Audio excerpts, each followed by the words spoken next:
Boa tarde a todos e obrigado por aguardarem. Sejam muito bem-vindos à videoconferência de divulgação dos resultados do segundo trimestre de 2025. Informamos que essa videoconferência está sendo gravada e será disponibilizada no site de RI da companhia, onde se encontra disponível o material completo da nossa divulgação de resultados. Durante a apresentação, todos os participantes estarão com o microfone desabilitado. Em seguida, daremos início à sessão de perguntas e respostas. Para fazer perguntas, clique no ícone Q&A na parte inferior de sua tela e escreva sua pergunta. Caso prefira usar o microfone para perguntar, basta nos avisar por mensagem e enviaremos uma solicitação para ativar seu microfone. Ressaltamos que as informações contidas nessa apresentação e eventuais declarações que possam ser feitas durante a videoconferência, relativas às perspectivas de negócios, projeções e metas operacionais e financeiras do BR Partners, constituem-se em crenças e premissas da administração da companhia, bem como informações atualmente disponíveis. Considerações futuras não são garantias de desempenho. Envolvem riscos, incertezas e premissas, pois se referem a eventos futuros e, portanto, dependem de circunstâncias que podem ou não ocorrer. Investidores devem compreender que condições econômicas gerais, condições de mercado e outros fatores operacionais podem afetar o desempenho futuro da companhia e conduzir a resultados que diferem materialmente daqueles expressos em tais considerações futuras. Hoje contamos com as presenças dos executivos da companhia Ricardo Lacerda, CEO, José Flávio Ramos, CFO, Marcelo Costa, Managing Director e Head de Treasury Sales and Structuring, Danilo Catarucci, Managing Director e Head de Mercado de Capitais, e Vinícius Carmona, diretor de RI. Agora, passo a palavra ao Vinícius, que começará a apresentação. Boa tarde a todos e obrigado por participarem da apresentação de resultados do primeiro semestre de 2025. Vamos começar pelos destaques financeiros, onde mostramos mais um trimestre e semestre de resiliência e alta rentabilidade, mesmo no ambiente macroeconômico continuamente desafiador. A gente tem repetido esse termo desafiador inúmeras vezes nos nossos calls nos últimos anos, e com muita dedicação, trabalho e disciplina, temos conseguido manter nossas receitas em patamares elevados e rentabilidade muito acima do custo de capital, mesmo considerando que estamos passando pelo pior momento do investment banking, especificamente em M&A, que é a nossa principal atividade nos últimos 5 anos. Isso reflete o amadurecimento das outras verticais de negócios, bem como da nossa capacidade de apresentar um forte crescimento quando entrarmos num ciclo mais positivo. Indo para os números, a receita total atingiu 139 milhões de reais, um crescimento de 9,3% no trimestre e queda de 1,9% no ano. No semestre, a receita atingiu 267 milhões de reais, 4,6% menor que o primeiro semestre de 24. A receita com clientes atingiu 102 milhões de reais no trimestre, 2,6% maior que o tri passado e 8,9% menor que o segundo tri de 24.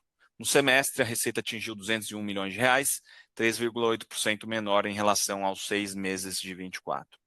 O lucro líquido atingiu 45 milhões de reais no trimestre, um aumento de 4,8% no TRI e queda de 13% no ano. No semestre, a redução foi de 12,9%, com um lucro de 88 milhões de reais. O ROI trimestral atingiu 22,6% no TRI e 21,9% no semestre. Continuando, mais uma vez nos destacamos dentre as principais premiações do mercado. A M&A Advisor nos premiou na categoria do Financial Deal of the Year. Também fomos nomeados como o melhor banco de investimento em M&A pela Finance and Law e recebemos o prêmio em Londres de melhor DCM do Brasil pela Euromoney. Ficamos honrados em ser reconhecidos pelos principais veículos do mercado, o que mostra que estamos na rota certa, com times de excelência e preparados para mais. No slide 3, anunciamos a listagem da companhia na Nasdaq, através de um programa de ADR nível 2, e recentemente nós temos observado, de fato, um interesse crescente por alguns fundos estrangeiros em nossa tese de investimento, e decidimos, através desse mecanismo, ter uma dupla listagem, né, com o objetivo de aumentar o alcance e atrair fundos estrangeiros dedicados a small caps e mercados emergentes. Todos nós sabemos os desafios da liquidez que a gente enfrenta desde o nosso IPO, né, inclusive vocês, investidores. E se o programa for bem sucedido, podemos melhorar a performance da nossa história no mercado de ações. E também é importante comentar que nos Estados Unidos existe aí uma infinidade de bancos de investimentos independentes listados e buscamos também ser comparados e analisados com esses novos pares, inclusive buscando similaridades no valuation. Por fim, eu destacaria que estamos elevando a nossa governança corporativa ao máximo nível, já que agora somos uma empresa pública nos Estados Unidos e, portanto, regulados pela SEC, o agente regulador do mercado de ações americano. Trouxemos dois gráficos interessantes aqui também. No primeiro, a gente mostra o gap existente de precificação entre o nosso papel e os pares listados nos Estados Unidos. Sabemos que é um caminho árduo e difícil, mas a gente precisa tentar atrair novos investidores e buscar uma nova perspectiva de valuation. No segundo gráfico, a gente mostra a composição acionária do nosso papel em dezembro de 2022, quando começamos a atrair alguns investidores estrangeiros, e hoje temos uma base acionária composta de 15% já por fundos estrangeiros, 22% de fundos locais e 63% de pessoas físicas, que somam mais de 50 mil CPFs. Aproveito também para agradecer a confiança dos investidores brasileiros que continuam acreditando em nossa história e nos apoiando.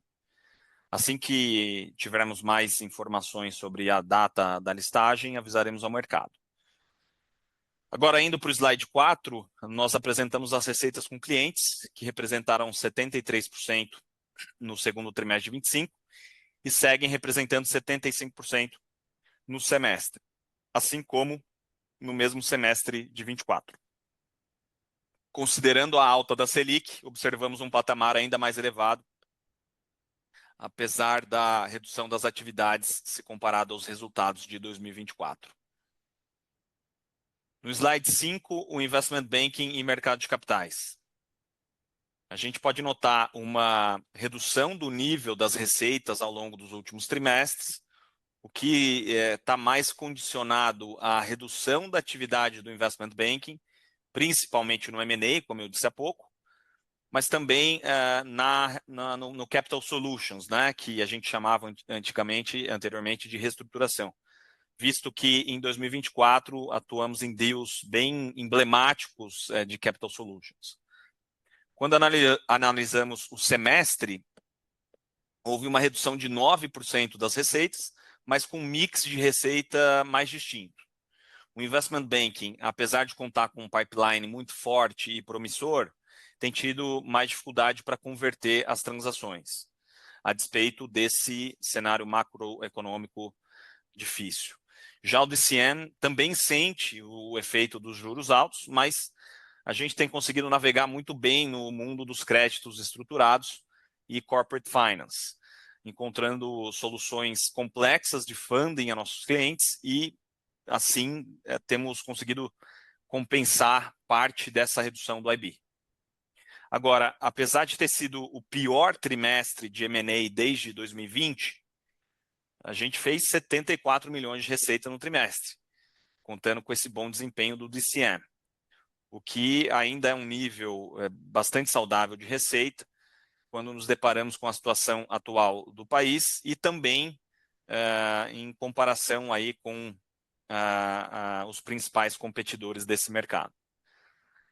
É evidente que a gente não está imune ao macro, mas também sabemos lidar com as adversidades que nos são colocadas, né? A gente continua confiante para o segundo semestre, em continuar encontrando uma relação saudável entre deals de investment banking e estruturação de dívida no DCM.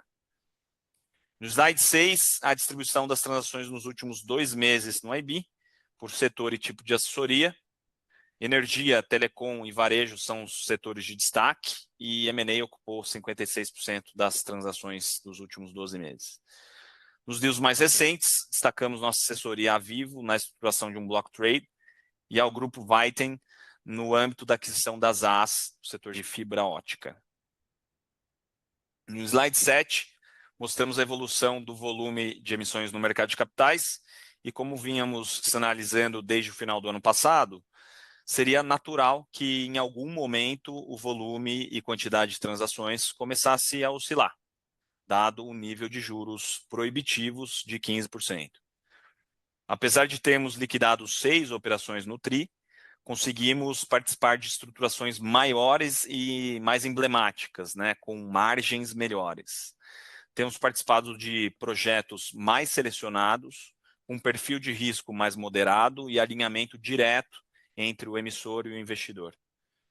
Apesar do patamar de juros atual, continuamos otimistas quanto à realização de novos negócios no segundo semestre. Agora, no slide 8, a performance de Treasury Sales and Structuring.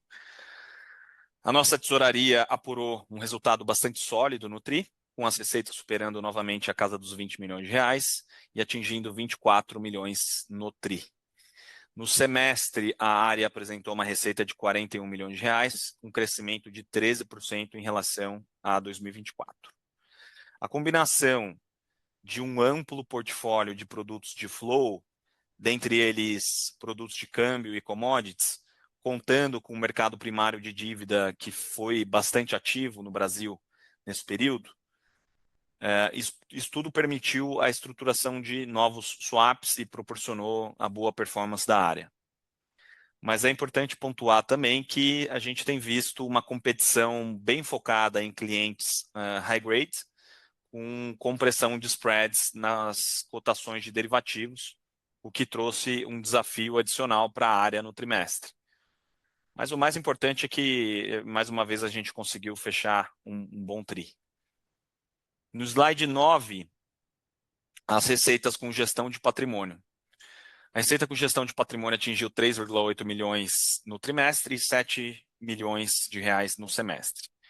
O patrimônio sob gestão ficou flat no TRI, permanecendo em 5,5 bilhões de reais, e agora a gente deve continuar crescendo ao longo do ano, mas é importante comentar que o ritmo de crescimento deve começar a desacelerar de agora em diante, visto que a gente já está competindo head-to-head ali num mercado altamente sofisticado e com players muito competentes.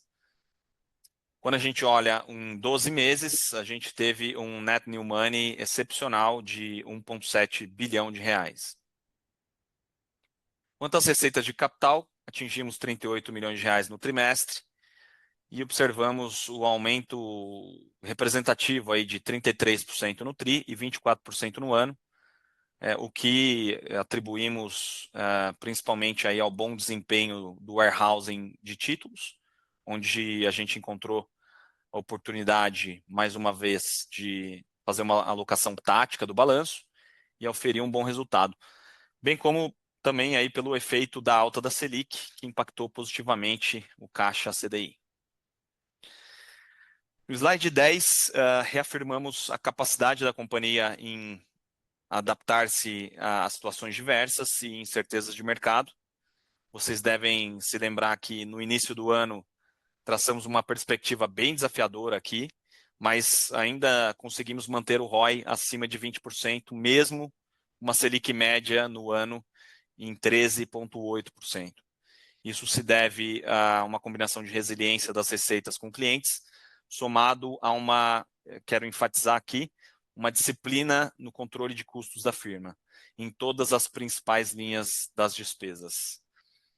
O lucro atingiu 88 milhões de reais no semestre, com margem líquida de 33%. O índice de eficiência atingiu 45%, praticamente flat em relação a 2024, o que é um excelente sinal e evidencia que temos uma estrutura de custos bem flexível, já que as receitas também reduziram no período. A redução do índice de remuneração para 25,8% também mostra nossa eficiência operacional, né? Mesmo a gente tendo aumentado o headcount em 5%, Em relação ao primeiro semestre de 24, essas despesas de pessoal caíram. Como fruto disso, o ROI atingiu 21,9% no semestre, bem acima da Selic média e do custo de capital da companhia. Em relação às receitas por Managing Director, tivemos um crescimento importante, considerando os últimos 12 meses findos em junho de 25, em relação aos 12 meses findos em junho 24. No slide 11, observamos a evolução do patrimônio líquido e funding. O PL atingiu R$ 807 milhões, contando com o crescimento do PL do banco. Quanto ao funding, o saldo e duration do passivo sofreram ligeiras reduções, atingindo 4,8 bilhões e 769 dias. O saldo do funding segue com volume suficiente para fazer frente aí à evolução do nosso warehouse de produtos. No slide 12, a evolução do Basileia, alavancagem e do warehousing de títulos. Durante esse trimestre, a gente teve uma nova oportunidade de mostrar nossa tática do Capital as a Service. Temos um balanço leve e flexível, com títulos que apresentam liquidez no mercado secundário e que permitiram uma gestão do estoque de forma a desalavancar o banco no trimestre. O saldo do warehousing caiu para 3,1 bilhões de reais, levando a alavancagem para 2,9 vezes e aumentando o índice de Basileia para 21,4%. Estamos novamente com um banco mais leve e com espaço para continuar alavancando conforme as oportunidades apareçam. Por fim, no slide 13, anunciamos o pagamento de dividendos no valor de 36 centavos por unit, totalizando 37,8 milhões de reais a serem pagos no dia 21 de agosto. Muito obrigado e agora nos colocamos à disposição para discutir eventuais dúvidas que vocês tenham. Muito obrigado. Agora começaremos a sessão de perguntas e respostas. Para fazer perguntas, clique no ícone Q&A na parte inferior de sua tela e escreva sua pergunta. Para entrar na fila, ao ser anunciado, uma solicitação para ativar seu microfone aparecerá na tela e então você deverá ativar o seu microfone para fazer perguntas. Orientamos que as perguntas sejam feitas todas de uma única vez.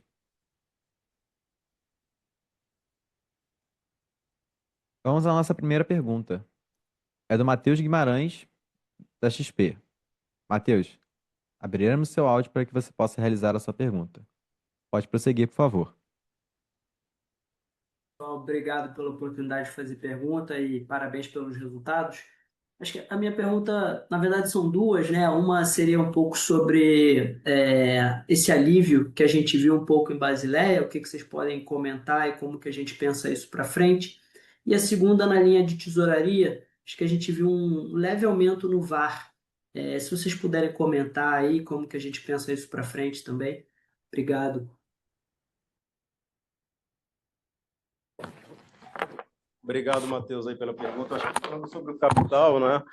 Eu acho que a gente teve um crescimento de Basileia, eu acho que principalmente aí por dois motivos, né? Eu acho que o primeiro, você deve ter visto, a gente teve um resultado melhor nas linhas de negócio que são bucadas no banco, né? Que foi a tesouraria e a nossa linha de capital, que entra tanto a remuneração do nosso capital como também a nossa carteira de TVMs. E também a gente teve, como o Vinícius mostrou, uma diminuição também da nossa carteira de TVMs aqui, de uma forma aqui mais oportunística, né? Então, a gente está num nível muito saudável, a nossa ideia é, como a gente vem sempre falando, né, um balanço tático e que a gente vai continuar usando esse capital aqui de uma forma que a gente consiga remunerá-lo como a gente vem fazendo, né?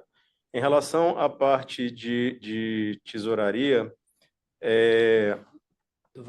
a gente, como a gente vem falando, a gente não tem risco proprietário, né, aqui no nosso business. O que acaba acontecendo é que, às vezes, quando a gente faz o hedge com o cliente e a gente zera essa operação no mercado para exatamente não ter o risco de mercado, a gente fica com pequenos resíduos ali, né, mas que isso é muito pequeno. Então, por mais que a gente tenha tido um aumento no nosso VaR, se você for ver percentualmente o quanto isso significa em relação ao nosso patrimônio, né, que é a métrica que que os bancos usam para medir o risco, ele é muito, muito, muito baixo. Então, isso para a gente, do ponto de vista de risco, é irrelevante. Super claro, obrigado. A nossa próxima pergunta é do Ricardo Buchpigel, BTG Pactual. Ricardo, enviamos uma solicitação para que você possa abrir o seu microfone. Bom, boa tarde, pessoal. Eu tenho duas perguntas aqui do meu lado. Vocês comentaram, né, que a gente está num momento mais desafiador nesse negócio, na parte de negócio de M&A, mas olhando agora, né, nessa primeira metade do ano, você teve uma melhora na bolsa, né, que melhorou um pouco o valuation das empresas que estão sendo negociadas nesses deals de M&A e eventualmente aproximou, né, a conversão, o preço de compra e o preço de venda dessas negociações. Então, minha pergunta aqui é se faz sentido a gente esperar uma recuperação nas receitas de M&A já no segundo semestre, apoiado por essa melhora na bolsa que a gente viu na primeira metade do ano. E na minha segunda pergunta, a companhia fez, né, duas provisões adicionais nos portfólios de TVM nos últimos 3 trimestres, né? Você teve uma no quarto trimestre e agora outra de uns 10 milhões, né, no segundo trimestre. Então, eu queria entender melhor qual o cenário macro que vocês estão assumindo nessas provisões, talvez em termos de crescimento de PIB, taxa de juros, situação política, até para a gente conseguir entender o que poderia trigar uma eventual reversão dessas provisões. Obrigado. Ok, obrigado pela pergunta, Ricardo. Em relação à questão do ciclo de M&A, a resposta é sim, a gente tem visto uma deterioração do segmento desde 2020 e 2021, né, com quedas substanciais na receita dos principais bancos ano após ano, a mesma coisa aconteceu com a gente, né? Então é importante lembrar que a gente costuma olhar aqui que a gente tem conseguido manter o crescimento de receitas e manter a rentabilidade, mesmo com o nosso principal negócio estando num momento bem difícil do ciclo, mas a gente já viu aí um ponto de inflexão, eu diria que por volta aí do segundo trimestre, agora início desse terceiro trimestre. Obviamente que no final de junho a gente estava um pouco mais otimista, depois vieram aí a questão das tarifas e sanções e essa confusão vinda do exterior, isso também tem algum impacto, mas eu acredito que sim, que a gente já deve ver uma melhora nessas receitas a partir do segundo semestre. Em relação à segunda pergunta, eu deixo para o Zé aqui responder. Obrigado pela pergunta, boa tarde a todos. A gente tem um processo de crédito bastante robusto, né? O Comitê de Crédito reúne semanalmente aqui na BR Partners, e a gente vai acompanhando todos os movimentos de mercado, como você mesmo completou aí na sua pergunta. A gente não vê nenhuma grande deteriorização, nenhuma deteriorização da carteira de crédito, né? O que a gente faz são movimentos pontuais no ajuste dos ratings das companhias, né? Então, quando tem ajuste pontual de rating, a gente, seguindo a 4966, a gente aumenta provisões. Isso que tem acontecido e a gente é bastante conservador desse item aqui dentro da BR Partners. Então, são ajustes que a gente vai fazendo de acordo com os cenários que a gente vê e os ratings que a gente associa a cada setor e a cada empresa dentro dos setores. Então, seria esse os ajustes que a gente vai fazendo. Que a gente vai fazendo ao longo do tempo. O que pode trigar uma melhora nisso seria uma limpeza no cenário, né? Como o Ricardo acabou de falar, hoje você tem aí o tema das tarifas, e isso aí a gente vai olhar cada cliente nosso que pode ser afetado pelas tarifas, se a gente precisa de ajustar o rate interno ou não, e se precisar de ajustar o rate interno, a gente sempre antecipa e faz provisões. Claro. Só um follow-up, teve algum setor em específico que que chamou mais provisão nesse trimestre? Não, é mais pontual, é só mais nome pontual do que setor específico. Ótimo, obrigado. A nossa próxima pergunta é do Pedro Leduc, do Itaú BBA. Pedro, por favor, pode prosseguir. Obrigado pelo call, parabéns pela jornada aí nesse ano até então. Pergunta em relação à eficiência, né? Se a gente observa o primeiro semestre do ano, a receita com clientes relativamente estável, cai um pouquinho, mas despesas conseguiu cair bem, principalmente pessoal e as administrativas, né? Se olha no trimestre, foi bastante relevante a contribuição de menos despesas de admin para sustentar o resultado, e mesmo assim a receita com clientes ela avança, né? Mesmo com menos despesas administrativas. A gente sabe que tem, né, alguns deals que demandam alguma despesa a mais, alguma comissão, mas para ajudar a gente a entender um pouquinho a trajetória aqui para o segundo semestre, se a gente pode imaginar uma receitagem vindo, né, como vocês estão dizendo, no pipeline, sem a necessidade de ter essa despesa administrativa a mais, e aí isso no todo, né, e aí quando eu penso também no segmento de wealth, né, que a captação chegou num certo nível aí de maturidade, pelo menos por hora, né, se uma próxima pernada vocês veem que seja necessário talvez a contratação de mais gente para captação, ou é mais uma maturação natural do business aqui? Obrigado. Obrigado, Leduc, pelas perguntas. Eu acho que, em primeiro lugar, a questão da eficiência demonstra um pouco de cada uma dessas coisas que você mesmo comentou, né? Primeiro, a gente tem, diante do cenário que a gente está vivendo, feito uma provisão um pouquinho mais baixa para a questão de remuneração e bônus, dado que nós estamos vivendo um cenário bem diferente do que a gente imaginava que a gente teria nesse ano, né? Inclusive com vários dos nossos competidores aí fazendo reduções nas equipes e tudo. Então, a gente aqui tem um percentual muito significativo da remuneração que é variável, e a gente está refletindo isso nas provisões. Também tem uma queda nas despesas comerciais, né, que são as comissões que a gente paga. Isso depende muito da característica de como a transação foi originada. Então, a gente acabou tendo um pouco mais desse tipo de despesa o ano passado, esse ano um pouco menos. Mas o mais importante, eu acho que é o final da sua pergunta, a resposta é positiva. Sim, se a gente tiver realmente um aumento da taxa de conversão nas receitas, a gente tem como ter uma alavancagem operacional bem significativa, porque nós não temos custos atrelados a elas, né? Então, eu tenho dito com frequência que nós temos aí um pipeline que continua bastante robusto. A gente teve um efeito negativo na taxa de conversão. A gente acredita que estamos caminhando para um momento melhor, né? Um pouco mais animado aí na parte de fusões e aquisições, principalmente. Então, com a conversão dessas receitas, a gente deve ver uma margem mais positiva aí para os próximos trimestres. Obrigado, Ricardo. E sobre o Wealth, deixa o Zé responder. Leduc, boa tarde. O Wealth, a gente atingiu o primeiro patamar, né? Como você mesmo mencionou, foi uma boa pernada, né? Sair de 0, um ano, chegar aos 5,5 bi.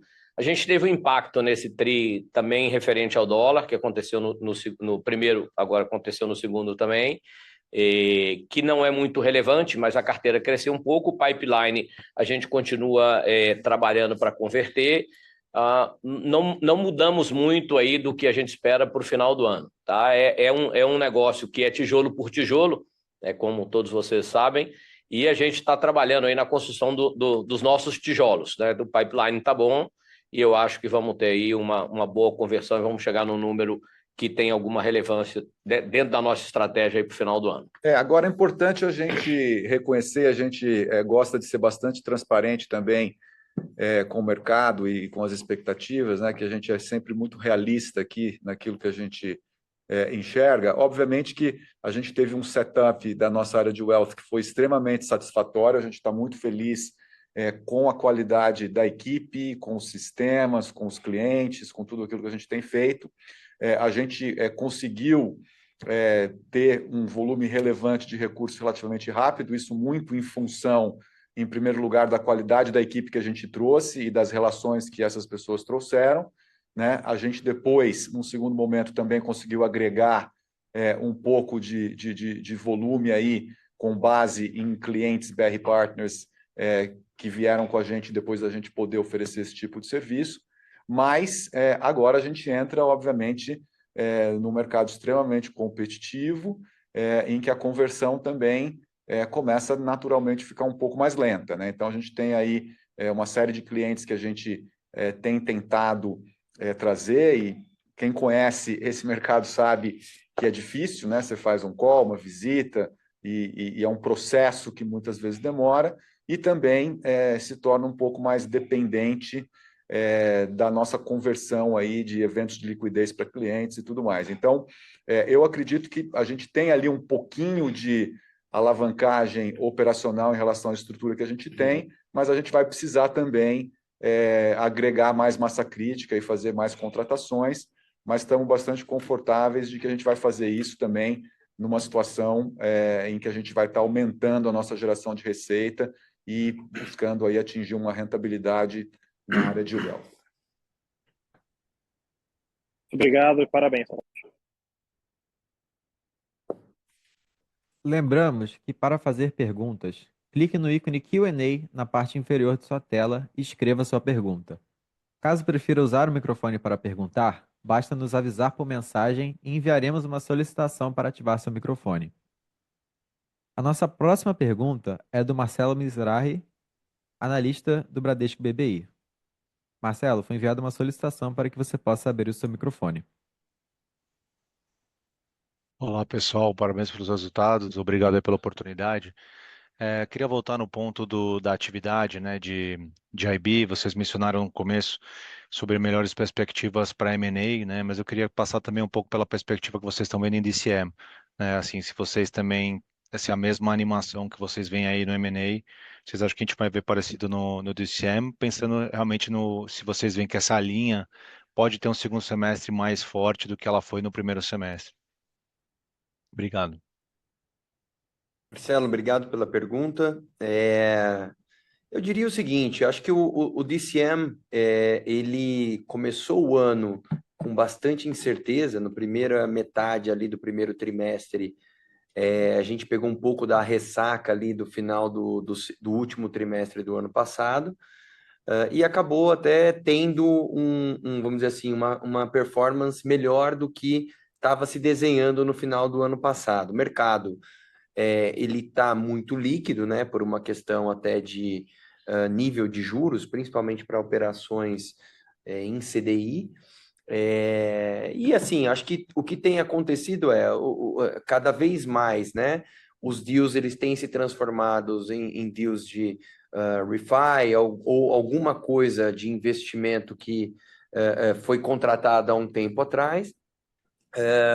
Obviamente, você sente um pouco do efeito de juros no cliente tomador, então ele tem tido resistência, né, em tomar o dinheiro ou procurado outras formas de se financiar, mas em termos de nível de atividade, a gente entende que continua mantendo os sinais vitais bons que teve aí no último trimestre, e principalmente na segunda metade do primeiro trimestre. Então, a perspectiva, assim, falar vai crescer e tudo mais, que seria a expectativa para o segundo semestre do ano passado, não acredito nisso, mas também eu acho que um pouco vamos dizer assim, todas essas novidades aí de tarifaço e tudo mais, afetaram alguma coisa, mas acho que o mercado continua bastante ativo, com bastante operação, né? Acho que os investidores estão mais seletivos, né? As taxas, todo mundo está vendo, estão bastante apertadas, mas o mercado continua líquido. Então, acho que a tendência, a nossa perspectiva aqui é que continue no pace que a gente teve aí nos primeiros trimestres desse ano.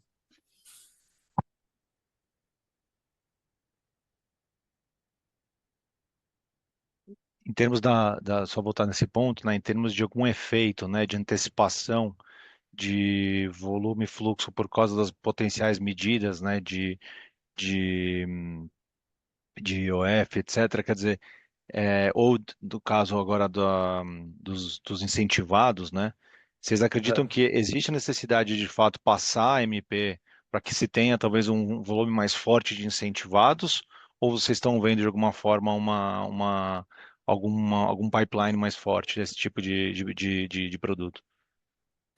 Olha, a gente tem ouvido alguns, vamos dizer assim, clientes e tal, tentando antecipar captações em função desse, vamos dizer assim, risco de mudança, né? Mas assim, sendo bem transparente contigo, no nosso caso específico, a gente tem sentido pouco isso, tá? Porque até é o seguinte, né? Essa discussão, ela talvez da reforma na renda, ela vai afetar, até onde todo mundo tem conversado, praticamente de uma maneira linear. Então, assim, do que a gente tem conversado do ponto de vista dos investidores, alocadores e tudo mais, a gente não tem sentido, vamos dizer assim, que isso ainda está fazendo preço dentro das operações. Talvez as empresas em si, principalmente as maiores que têm necessidades de refinanciamento maior, algumas que a gente tem ouvido falar que estão tentando se antecipar e aproveitar o momento. Mas do ponto de vista de investidor e tudo mais, não tem feito preço. O IOF nos FDICs e que aconteceu é algo que potencialmente está sendo transformado, então tem alguns emissores que estão trocando FDIC por debênture financeira, né? Mas, de novo, isso daí acabou se transformando em custo para o cara que está captando, né? Então, pelo que a gente percebeu, pelo menos do nosso pipe, da nossa originação, vamos dizer assim, esses efeitos que você mencionou não têm mudado um pouco a dinâmica do que a gente tem conversado. O que tem atrapalhado muito a grande realidade é o juro real muito alto, né? E a volatilidade que a gente está tendo dentro dele.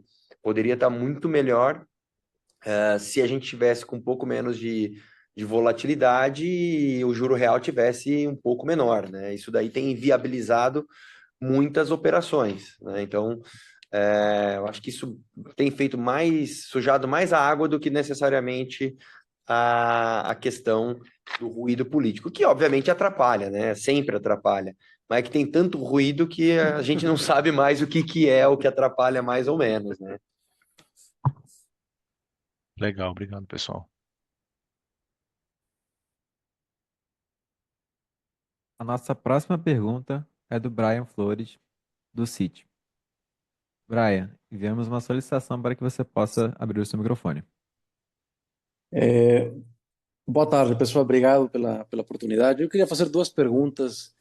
Acho que uma um pouco mais estratégica. Eu queria entender, dada essa capacidade de gerar rentabilidade, da diversificação das receitas que vocês estão falando, como que vocês estão pensando no capital allocation daqui para frente? Sim, vocês estão enxergando alguma oportunidade, lógico, tirando dividendos e wealth management que estão crescendo, para alocar capital? Estou pensando assim, alguma alvo, seja corretora, alguma linha que seja complemento no ECM. Essa é a minha primeira pergunta. E minha segunda pergunta é só um follow-up do call passado. Acho que, Ricardo, você comentou, vocês estavam pensando no ROE para o ano na faixa de 20, 25. Só saber se tem alguma novidade nesse range que vocês deram. Obrigado. Ok, obrigado, Brian, pela pergunta. A resposta, a gente está sempre avaliando, né, essa questão, principalmente do ECM, que é uma coisa que tem muita complementariedade, muita sinergia com o nosso negócio. Então, é algo que a gente continua avaliando, tanto do ponto de vista de parcerias, quanto do ponto de vista de, eventualmente, uma aquisição também, mas não há nada, assim, iminente no radar. Eu acho que a gente tem sido muito disciplinado aí em relação à questão do capital allocation, focando principalmente em retornar o capital para o nosso acionista. Eu acho que a gente continuou com um nível de payout aí bastante alto no primeiro semestre. Eu acho que, dado também as expectativas aí de impactos tributários e tudo, a gente deve continuar com um nível de dividendo bastante alto esse ano, né? E também na própria carteira de crédito que a gente carrega, né, nos títulos que a gente carrega, que, na verdade, são os nossos melhores investimentos aqui. Então, vocês podem ver, inclusive, no próprio resultado aí de capital do banco nesse semestre, que tem dado aí tem tido um aumento substancial e um retorno bastante atraente. Então, apesar da gente estar constantemente avaliando essas oportunidades e de acreditar que o caminho aí do ICM vai acabar vindo para a gente espera fazer isso mais através de alguma parceria, alguma coisa, do que propriamente com alocação de capital, né? Em relação ao ROI, a gente tem sinalizado esses 25%. Ou seja, na verdade, a gente sinaliza manter aí entre 20% e 25%, né? E a gente está vendo esse ROI um pouquinho abaixo de 25%, mas ainda em função de estar no momento mais soft aí do nosso ciclo de M&A, do que propriamente pela pressão de despesas, né? Que vocês viram aí pela própria pergunta do Leduc anterior, a gente teve uma redução, uma melhora dos índices de eficiência. Então, eu diria que a nossa expectativa ainda de girar num ROI próximo a 25% aí durante esse ano, e é sempre o target que a gente está procurando seguir. Acredito que a gente consiga estar muito próximo aí nessa faixa de 25%. Não, super claro, parabéns. Obrigado. Lembramos que para fazer perguntas, clique no ícone Q&A na parte inferior de sua tela e escreva sua pergunta. Caso prefira usar o microfone para perguntar, basta nos avisar por mensagem e enviaremos uma solicitação para ativar o seu microfone. A nossa próxima pergunta é do investidor César Edmundo, que nos enviou a seguinte pergunta: acham que por conta da dupla listagem será necessário um aumento de capital com aporte dos acionistas? Não será necessário. A listagem busca uma diversificação da nossa base de acionistas e também um aumento da liquidez no papel, né? Então, o que a gente tem visto é que, recentemente, a gente teve um aumento da demanda dos estrangeiros por papel no Brasil e pelo nosso papel especificamente. Nós temos hoje o maior índice de participação estrangeira no capital do BR Partners desde que a gente fez o IPO, e a gente está buscando facilitar para o investidor estrangeiro investir na nossa empresa, e buscando também fundos que investem em small caps, que investem no setor financeiro de fora do Brasil, que tem, digamos assim, uma lógica mais clara para investir numa companhia como a nossa. Então, é puramente para facilitar esse processo. Nós não temos nenhuma necessidade, nenhuma demanda por aumento de capital na BR Partners. Estamos muito capitalizados e, pelo contrário, vamos continuar pagando aí bastante dividendo e procurando retornar a confiança que o acionista depositou na gente, devolvendo o dinheiro para ele, que não tem necessidade de ser usado na companhia nesse momento. A segunda pergunta, acho que vai ler, né, para todo mundo. A nossa próxima pergunta é do Tomás Vestiati, do GTI. Como está a demanda pelos serviços de restructuring? Tem percebido um aumento na demanda por esse serviço? Nós temos percebido, sim. A gente sente aí que tem uma série de empresas, principalmente empresas de nível médio, aí, com passivos entre 500 a 1 bilhão, 1,5 bilhão de reais, que estão buscando nos contratar para fazer restructuring. A gente teve também um caso que é público aí, emblemático, né, de uma situação que já se estendia há um bom tempo, da Invepar, dona do aeroporto de Guarulhos, que nos contratou também para fazer a reestruturação, e temos um pipeline extremamente robusto, com várias transações, e muitas transações também entrando aí no nosso dia a dia, dado, evidentemente, esse ambiente aí de juros altíssimos que a gente está vivendo no Brasil. A gente espera que esse movimento vai continuar ainda por um bom tempo.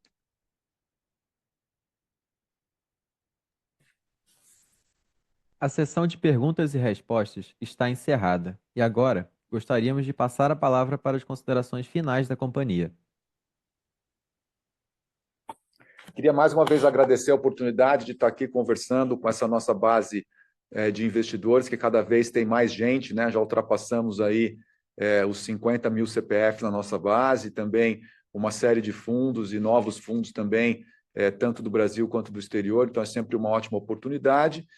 e lembrar que a gente tem conseguido aí navegar esse momento difícil do nosso principal negócio, que é o negócio de fusões e aquisições, de uma maneira bastante resiliente, né, mantendo aí, dependendo da forma que você olha, uma estabilidade ou um pequeno crescimento das receitas e uma rentabilidade também bastante robusta, próxima do nosso target aí de retorno sobre o capital, mesmo tendo ainda áreas aqui que a gente está investindo bastante. Então, obviamente que estamos passando por um momento de mercado que ainda é difícil, né? Eu não diria que é ruim, né? Eu acho que tem muitas oportunidades ainda, mas é um momento difícil, onde a gente tem que lutar, mas a companhia tem conseguido mostrar aí uma resiliência importante para continuar gerando resultado por acionista, então agradecemos aí a confiança de todos.